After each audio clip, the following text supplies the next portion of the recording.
Hello everyone, welcome to the channel. I hope कि आप सब बढ़िया होंगे और तैयारी भी आपकी बढ़िया चल रही होगी। तो हम लोगों ने स्टार्ट कर रखा है 30 डे चैलेंज और आज उसका हमारा 24th डे है।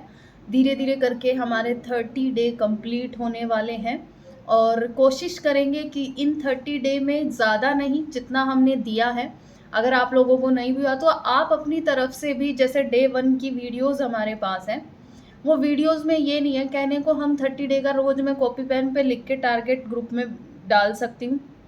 बट वो 30 डे का डेली का जो टारगेट है वो करना किस तरीके से है और हर चीज़ को कैसे कंप्लीट करना है, कोई चीज़ ना हो पाए तो क्या करना है, उसके लिए छोटी छोटी वीडियोस बनाई गई थी ताकि आपको ये हेल्प हो जाए कि डे 1 का टारगेट किस तरीके से करना है, डे 2 का किस तरीके से करना है। खाली हमें सिर्फ कॉपी पे लिख करके टारगेट देना नहीं था, क्योंकि वो तो एक अगर आप बैठ के भी एक दिन में बनाओगे तो भी वो 30 डे का बन जाएगा। वो डेली का टारगेट हर रोज उसी दिन बन रहा था, क्योंकि एक बार नहीं, इसलिए नहीं, उसी दिन इसलिए बन रहा था। मान लो डे 1 का टारगेट दे दिया, डे 2 का दिया, जब उनका एनालाइज करके कि कितना कर पाते हैं, क्योंकि हम भी जब किसी को साथ में देते हैं तो फिर वो देखा कि कितना हो पा रहा है, तो पीछे वाले को रोज एनालाइज करके ही आगे वाला दिया जा रहा था। तो इसलिए मैंने रोज की एक बार में ही वो नहीं लिखा, और छोटी छोटी वीडियोस भी इसीलिए बनाई गई थी कि डे जो पिछले वाले जो डे है, प्रीवियस डे का जो टारगेट है, उसको एनालाइज करके ही आगे वाला टारगेट बनाया जा रहा था, देख के कि कैसा आउटपुट आ रहा है, कितना कर पा रहे हैं या कितना कर सकते हैं। तो उसी में आज हमारा 24 डे है। वैसे भी संडे है, वैसे भी स्पेशल डे है हमारे लिए, स्पेशली मेरे लिए। तो उसमें हमें क्या करना है, अगर चाहे तो छोटा सा ब्रेक आप ले सकते हैं। अदरवाइज़ जब हम तैयारी करते हैं तो हमें लगता है, माइंड के लेवल पर देखा जाए तो माइंड के लिए थोड़ा सा ब्रेक ज़रूरी है। अगर तैयारी और प्रायोरिटी के केस में देखा जाए तो अगर जब हमें करना ही है तो कोई ब्रेक तो एग्जिस्ट करता ही नहीं है। तो उस केस में हम बात करेंगे आज 24 डे को करना क्या है। आपको वैसे तो हमारा आज संडे भी है, रिवीजन डे हम बीच में रख चुके थे, मतलब कि ओवरऑल सिलेबस का।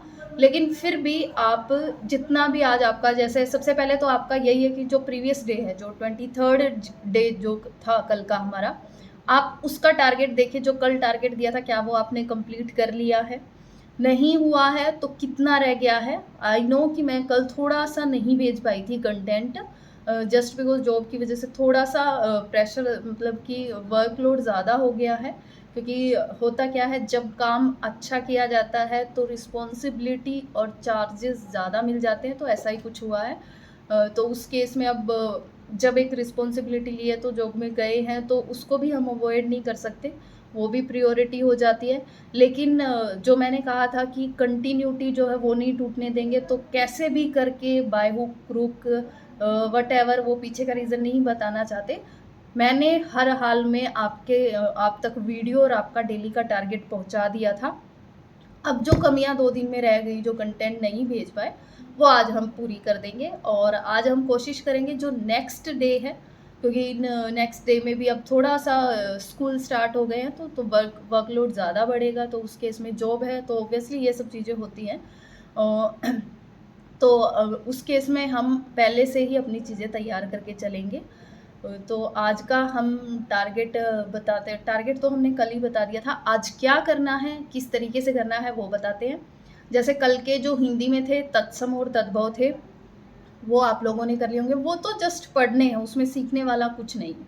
हाँ, एक छोटी ट्रिक थी, वो मैंने आप लोगों को बता दी थी कि भाई संस्कृत के वर्ड जैसा जो लगे वो हमारे तत्सम होते हैं, जो बिल्कुल देसी से टाइप से लगे, इस ऐसा लगे कि इसको और तोड़ के कुछ नहीं चेंज किया जा सकता, वो हमारे होते हैं फिर तद्भव हो जाते हैं। फिर इंग्लिश में तो आप कंटिन्यूटी रखिए। आप इंग्लिश में शायद जो 6 दिन है, हम उसमें 150 रूल में जितनी भी वीडियोस है वो कंप्लीट कर लेंगे। एक बार आप कंप्लीट करिए, थोड़ा सा ना ये हो जाता है बच्चों को, पता नहीं वहाँ से होगा या नहीं। एक बार एक चीज़ को फॉलो करके देखिए, यानी कि एक बार आप कंप्लीट करके देखिए, थोड़ा फ़ायदा ज़रूर होगा।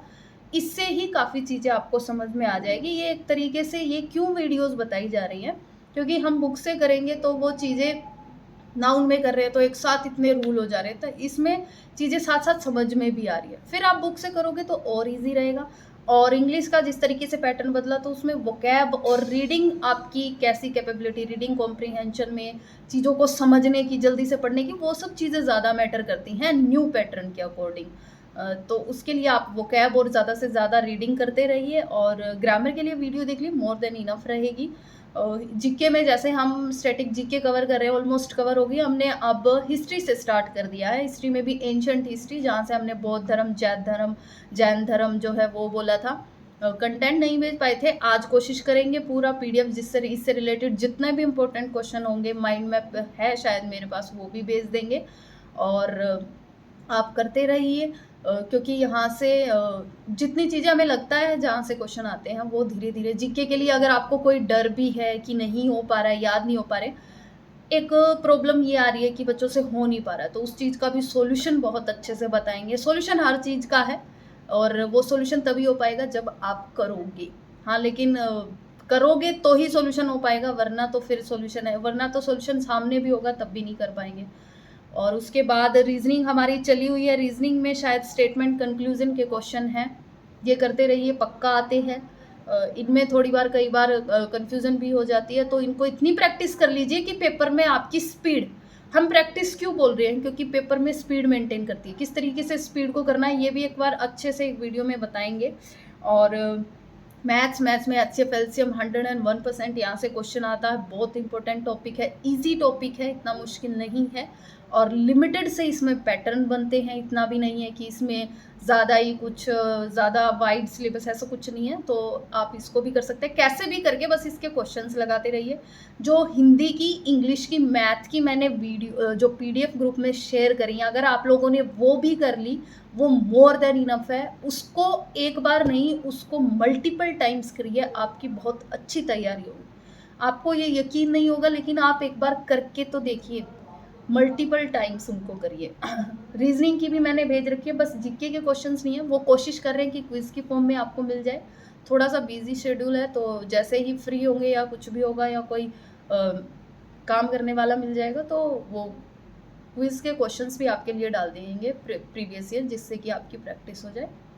और अगर आपके कोई भी डाउट है तो आप कमेंट में बता सकते हैं या फिर ग्रुप ज्वाइन कर सकते हैं, डिस्क्रिप्शन में लिंक मिल जाएगा, वहाँ पे आपको सारा कंटेंट मिलेगा, जो भी है डेली के टारगेट मिलेंगे। और इसके बाद एक न्यू सीरीज स्टार्ट करेंगे क्वेश्चंस की, सिर्फ क्वेश्चंस ही लगाने, इसलिए मैं कह रही हूँ जितना हो रहा है सब्जेक्ट पे भी काम करेंगे, हर सब्जेक्ट पे थोड़ा सा टाइम दीजिए और जितना हो सके उतनी प्रैक्टिस कीजिए। ओवरऑल लास्ट में एक ही चीज़ बोल के जाऊंगी, मैक्सिमम से मैक्सिमम प्रैक्टिस कीजिए। जब कुछ भी ना समझ में आए, कैसी तैयारी चल रही है, नहीं आ रहा कुछ भी समझ में, एक क्वेश्चंस उठा लीजिए अपना प्रीवियस ईयर पेपर, जैसे शेयर कर रखे हैं ग्रुप में सारे, कहीं भी कोई भी कंटेंट चाहिए तो आप मैसेज जरूर छोड़ देना, जिससे मुझे लग जाए कि ये चीज़ की ज़रूरत है और ये भेजना है, तो वो चीज़ माइंड में रहेगी, भेज दी जाएगी। आप लोग क्या करना है कि जब भी कुछ भी ना समझ में आए, मन ना करे या कुछ भी, एक पेपर उठा लीजिए कोई भी प्रीवियस ईयर और स्टार्टिंग से स्टार्ट कर दीजिए उसके क्वेश्चन लगाना। फर्स्ट क्वेश्चन से निकालने बैठ जाइए, आंसर उसमें होते ही है, तो इसका ये आंसर आया, जो नहीं निकल रहा वो नोट कर लीजिए, निकालते रहिए, एक क्वेश्चन पेपर निकालते, दोबारा से करिए, जो नहीं हो रहा वो क्यों नहीं हो रहा, एक और पेपर उठा लीजिए। जब भी चीज़ें ना समझ में आए, कौन सा सब्जेक्ट उठाएं कौन सा ना उठाएं, तो सीधा कुछ नहीं करना, प्रीवियस ईयर पेपर उठाओ और उसको लगाना स्टार्ट कर दो। तो मिलते हैं नेक्स्ट वीडियो में। कोशिश करेंगे जो छोटी छोटी इंपॉर्टेंट चीज़ें होती हैं उनसे रिलेटेड इंफॉर्मेटिव वीडियो आपके साथ आए, सब्जेक्ट रिलेटेड भी आए। आई होप कि बस आपकी हेल्प हो जाए, बस तैयारी करते रहिए, टाइम बहुत कम बचा है, अब धीरे धीरे एग्ज़ाम पास आने ही वाले हैं, बस लगे रहिए, प्रैक्टिस करते रहिए, अपने आप हो जाएगा। और एक होप रखिए, विश्वास के साथ अपनी तैयारी करते रहिए। Thank you, have a nice day.